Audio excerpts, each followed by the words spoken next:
What's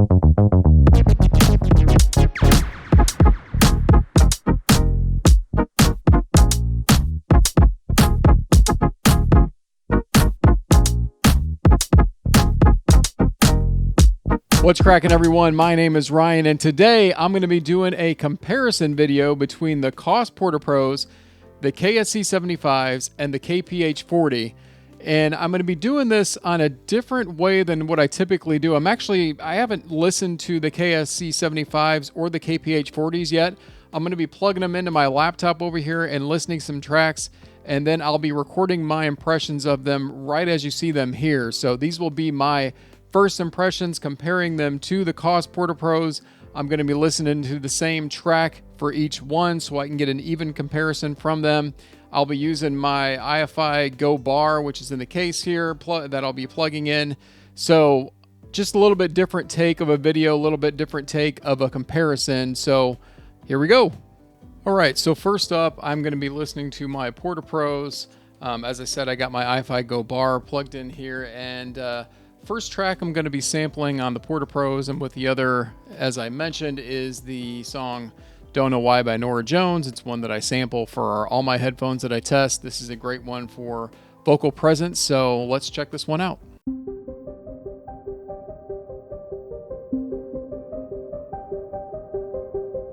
Guess a couple of things to note is I do try to use the X bass and X bass whenever I'm sampling tracks. This one especially for X bass because as you know from my other video, the Porta Pros definitely don't have a lot of treble presence. In fact, they're dark tuned in the treble region. So this one, you know, the little keys on the piano is definitely not as present there. Definitely doesn't have the correct timbre, I would say, of a piano. But, you know, again, we're talking about a budget quality headphone. But vocals are very good. Norah Jones' voice comes through perfectly fine on the headphone. And just the rest of the track is very pleasant, very relaxed listen. You know, I really wish I had a glass of whiskey here to sip right now while I listen to this. So overall, very pleasant listen as I expected from the Porta Pros. All right, so next up is going to be the KPH40s. And again, got this hooked up to the IFI Go bar. Going to listen to Norah Jones, Don't Know Why, and off we go.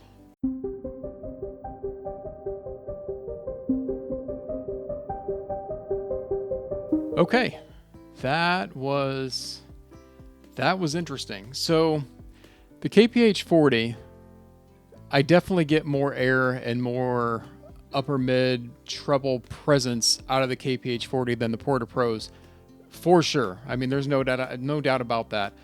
I don't feel like I got as much low end, although this is not a song really to sample for that, so I'm gonna have to do another track to get that. But definitely get more air. What was interesting was when I used the X space button on the Go bar, I actually got a little more sparkle out of that. It was a very wonderful experience. Actually is another pleasing sound, just like the Porta Pros, but pleasing in a different way from that, because you do get that nice splashiness, at least from this particular song. So interesting. Now I'll be able to check out the KSC75 next, so let's check that one out.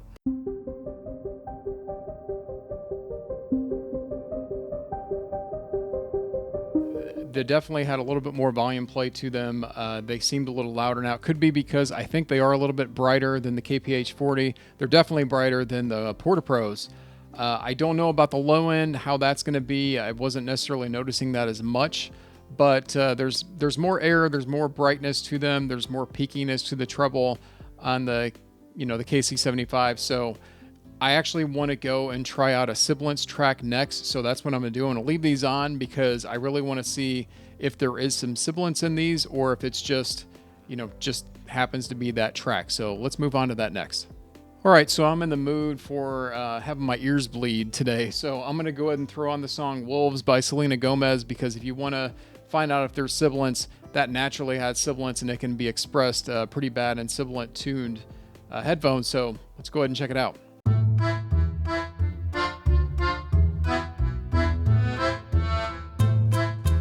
All right, so definitely there was that sibilance from this song. I don't personally like the song, but I mean, I do test it for sibilance. Now, one thing that's interesting is there's a part in the song, I don't know, about a minute or so in, that you start to get that that bass rolling in, and this actually was a little bit muddy there in the bass, so I'll be curious to hear this in the Porta Pros and the KPH40. I think just initially my thoughts on this particular headphone is that they're more of a brighter tuned headphone. They're going to get those upper frequencies more, and they don't seem to have as much of the low end, or at least as much presence on the low end as the Porta Pros or the KPH40, and possibly even a little bit muddied up there, but not 100% certain, and definitely want to test out more tracks. But for now, let's move on to the KPH40 and check that out next.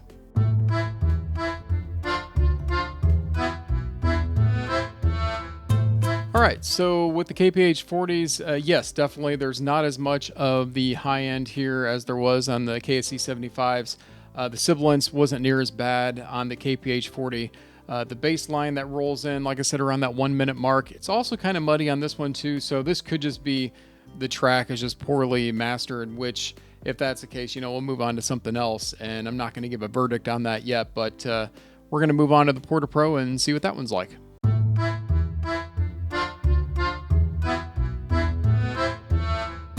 All right, so yeah, definitely the Porta Pro has the least amount of high end on this particular track. Now, I do know that the Porta Pro does have a little bit of a peak, slightly in the treble region, and I think that does pick up a little bit on her voice here, because you can hear that there is that sibilance there. Not a sibilant headphone, but I mean, you can tell her voice has that sibilance, so that does pick that up. But the low end sounds fantastic. It is a little more tighter and brought in on the Porta Pro, in my opinion. But when that drum line or that bass line kicks in, it doesn't sound good on this one either. So I really do think that's just the mastering of the song in general. So the next thing I'd like to move on to is more of a, I guess, a bass focused song, and we're gonna see which one we can find here and set that next on the Porta Pros. All right, sticking with the Porta Pros, the test track I've got up here is Paper Trails by Darkside from the album Psychic.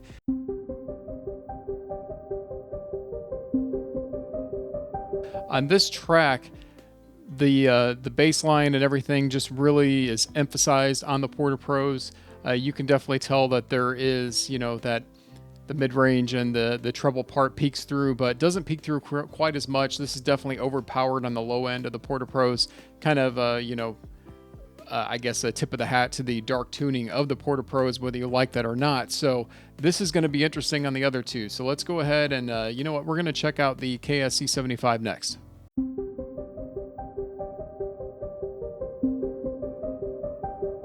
All right, so for the KSC75, really what I'm getting here is there's definitely not as much of a bass presence here. You get bass, you can definitely tell the low ends there, but it just is a little more, to me so far, this seems like a little more of a neutral tuning compared to the KOSS Porta Pro especially. And I can see why many people would like that kind of tuning, because it doesn't get drowned out by the bass, especially on this particular track. So I still have a couple of more things to sample on this one, but so far I'm kind of seeing more of that neutral to, high-end emphasis on this particular headphone so far.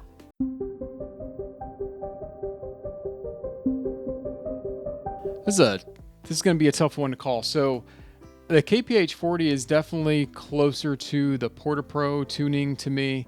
It has more of the lower end emphasis there, but this does have more brightness to it, I would say. And man, I just think this sounds really, really good, especially on that particular track. I got all parts of the track. I didn't feel like it was getting quite as drowned out. So I got a hand, at least for that track, to the KPH40 for how that sounds. But we are going to move on to a couple other sample tracks before I give any kind of final thoughts on that. So let's move on next. We'll keep the KPH40 on and let you know in just a second here what we choose to listen to next. All right, here we go again with the KPH40. And the track I'm going to listen to now is Mr. Blue Sky by the Electric Light Orchestra. I really enjoy this track because it's got a fun beat to it. It's got an orchestra, of course, with that. And so you're going to get a lot of the frequency response with this particular track, and as well as stage and imaging. So I really want to see what this one sounds like. Here we go. That sounds really good on the KPH40. This song, like I said, it kind of has it all in it. when that orchestra kicks in at the end. It's a pretty cool experience on this. It's definitely got some high end to it. It's got some presence there. There's decent amount of stage, just the vocals back and forth. It's just a pleasurable listen on this headphone. I even cranked it up some more just because, there was not any kind of fatigue listening to this song. So yeah, so I'm interested. I'm going to check it out on the Porta Pro next, and I'll do the KSC75s last. So Porta Pro's up next.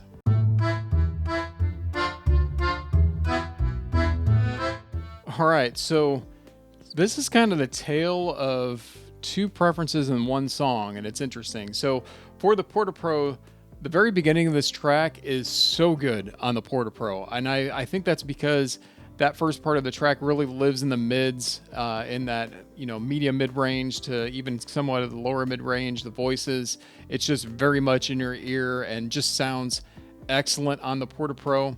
But then when you get towards that end of the song, when that chorus kicks in and you hear the pianos just kind of, they're there, but they're not there, if that makes sense.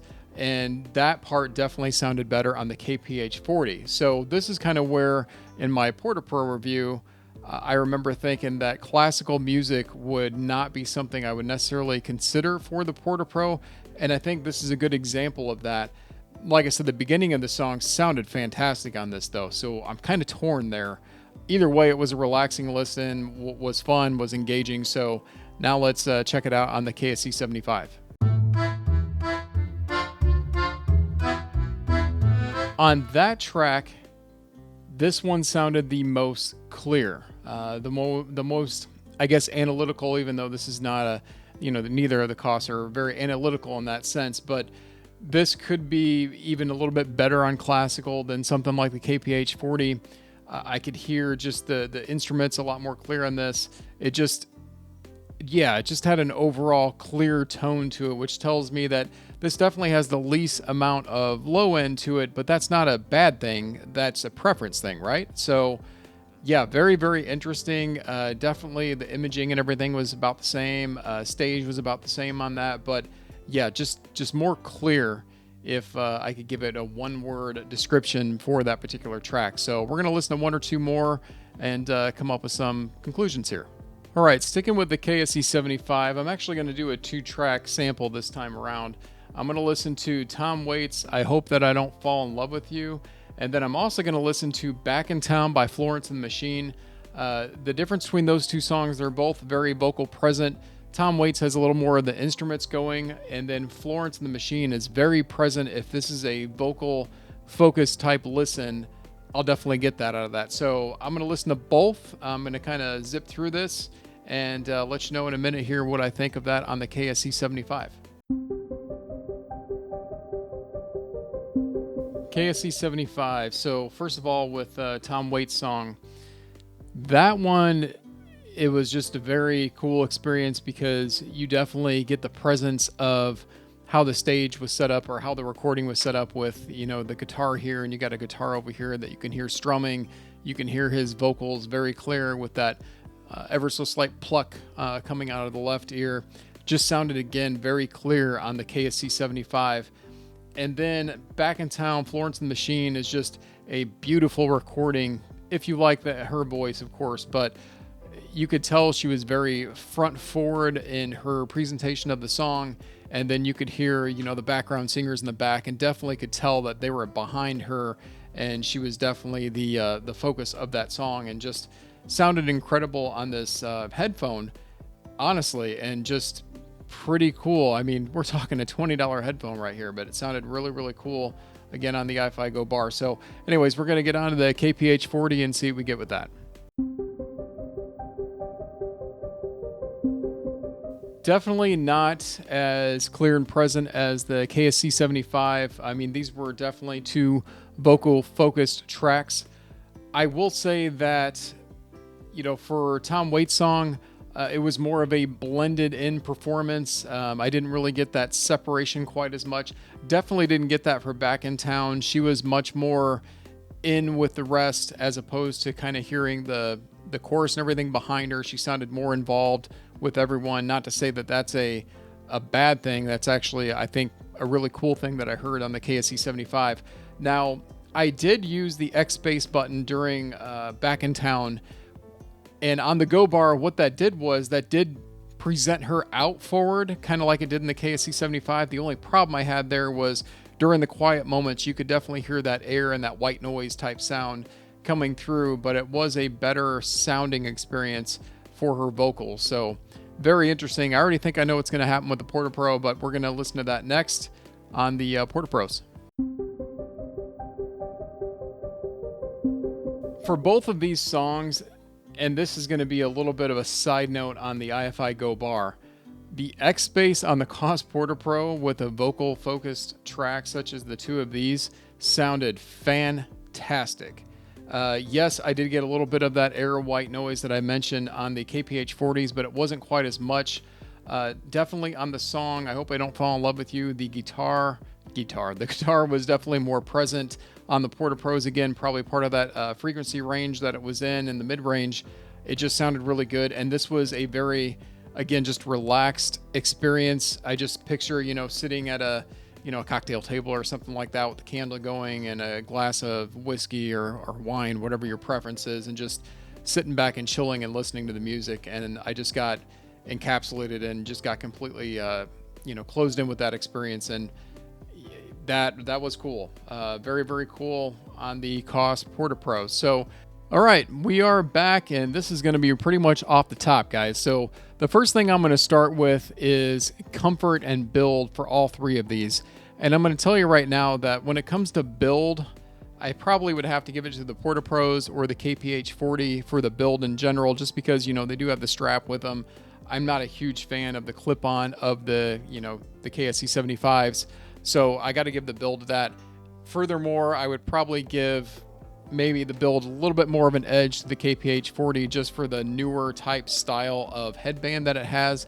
However, for comfort, I'm not going to give it for that. I'm actually going to give comfort, believe it or not, to either the Porta Pros or the KSC75. I know the KSC75, you can get a headband. You can do a custom after part headband, however you want to call that for this one. That is something I wouldn't mind trying out at some point.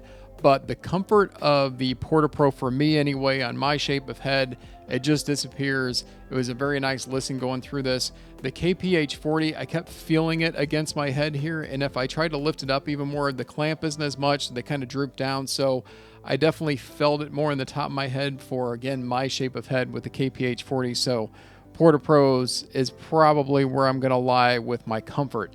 Now for sound, this one is, again, subjective and is going to be personal based for you guys, but definitely the darkest tuned is the Porta Pros. From there, you've got the KPH40, which I would consider a warm neutral sound, to where you're going to get a little bit of a high end out of that. And then the KSC75 is definitely rolled off more in the bass, but you get a lot more presence in the vocal range to the treble, to where it's just a more crystal clear sound. So I could see somebody genre-wise, if you're vocal focused, if you're classical, if you're jazz, things like that, I really think these are going to do it for you. These definitely have the clearest sound of all three of these, and was a very enjoyable listen by far than the other two. However, for myself, because I enjoy gaming so much, I wouldn't choose this necessarily. I could see these being kind of shouty in gaming and just not being quite as enjoyable. Although for competitive games, footsteps, things like that, these might do really well. Now the Porta Pros for me is just that immersion experience, and the KPH40 I would imagine would do okay there as well. It does have a little bit more of the high end, so it's possible the KPH40 could be kind of a V-shaped tuning. I'm not 100% certain on that, but initial impressions kind of seems that way. But the Porta Pro has a little more in that lower end, a little more oomph there, I should say, as far as that goes. Now, who I think these would be for is really going to come down to just your own personal preference, as I said. Now, for me personally, I still enjoy the Porta Pros probably the most, and I promise you that was not a preconceived notion just because I do like them so much. It's just for my personal taste and genres of music. However, if I'm wanting to have a session where I'm just listening to vocals, I'm not going to do this. I'm going to do this one right here, and I will gladly say that I enjoyed these. When I listened to a couple of those vocal focus tracks, Florence and the Machine especially, was, and that was awesome on the KSC75. I didn't get that so much. If I had to rank these myself personally, I would say 1 here, 2 here, and 3 with the KPH40s. And that's my own personal preference. And again, this is on the IFI Go bar, which this was a fantastic pairing with all 3 of these, but you know, these don't need much to drive on them anyway, so you're not even really going to need that. You can power them off your phone, laptop, whatever. I just happen to have this on hand, and it makes it pretty convenient for me to use all the different features of it. So that is my wrap up of this video. I may get some more time with each of these, and I may do some further videos from there. I also talked about doing a giveaway, so let me get to that next. As far as the giveaway is concerned, guys, what I'm going to do is I'm going to do a second video here very shortly, to where I'm just going to talk about the giveaway. It's actually going to be for a set of KOSS Porta Pro from Drop. So this is the Drop version, which the tuning should be the same. It's just the Drop version. I bought 3 of them. The rules and everything will be in that video about the giveaway. I may also have some further impressions of these that I'll drop in there. But, you know, I've thoroughly enjoyed all 3 of these headphones, so I definitely want to share some of that. As a thank you to all of you for subscribing and liking the channel and watching my videos, I will be doing the giveaway for the Porta Pros. Thank you for watching this. Hopefully you got something out of it. I've enjoyed doing this. I kind of think this is something I'd like to do in the future with my comparisons, to give you more of a on-the-spot, just in-the-moment feeling of different sounds of headphones. So hopefully you guys like that. If so, please, you know, smash that like button. Subscribe to the channel. Let me know in the comments down below what you thought of something like this, and I'll let you guys get back to your day doing whatever it is that you guys do. I'm going to get back and get some more listening time with the 3 of these. I will, in the meantime, see you in the next one.